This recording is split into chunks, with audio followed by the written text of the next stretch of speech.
A Noble Boy by Mary Dow Brine, 1878. The woman was old and feeble and grey, and bent with the chill of the winter's day. The street was wet with the recent snow, and the woman's feet were weary and slow. She stood at a crossing and waited long, alone, uncared for, amid the throng. Down the street with laughter and shout, glad in freedom of school let out, came the boys like a flock of sheep, hailing the snow piled white and deep. Past the woman so old and grey, hastened the children on their way, nor offered a helping hand to her, so meek, so timid, afraid to stir. At last came one of the merry troop, the gayest boy of all the group. He paused beside her and whispered low, "I'll help you across if you wish to go." He guided the trembling feet along, proud that his own were firm and strong. Then back again to his friends he went, his young heart happy and well content. "She's somebody's mother, boys, you know, although she's old and poor and slow. And I hope some fellow will lend a hand to my mother, you understand, if here she's poor and old and grey, when her own dear boy is far away." And somebody's mother bowed low her head in her home that night, and the prayer she said was, "God be kind to the noble boy, who is somebody's son, and pride and joy." Agora foi, né? Pelo amor de Deus que tenha ido. Ah! I'm sorry. English is not my first language, so I'm sorry if I pronounce something wrong. I really tried to.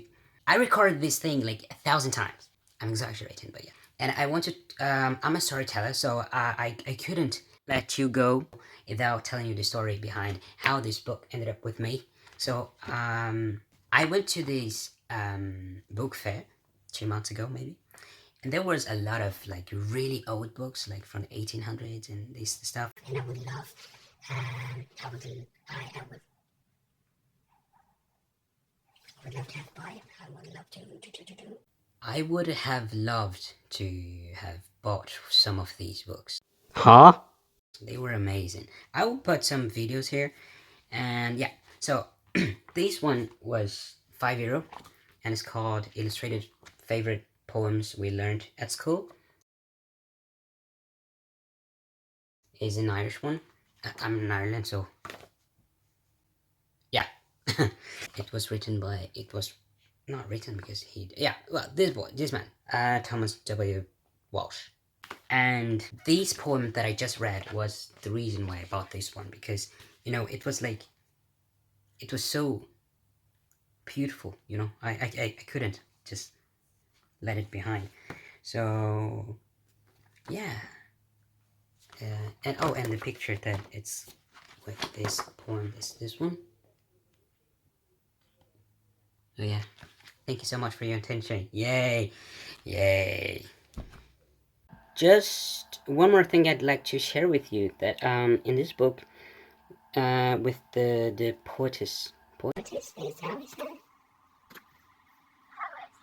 Poetess. So, with the poetess name, we have like Mary Dow Brine, I'll put it here, 1878, and we have this FL. I searched it, and that what it means, and I found it really interesting, like florid or florist.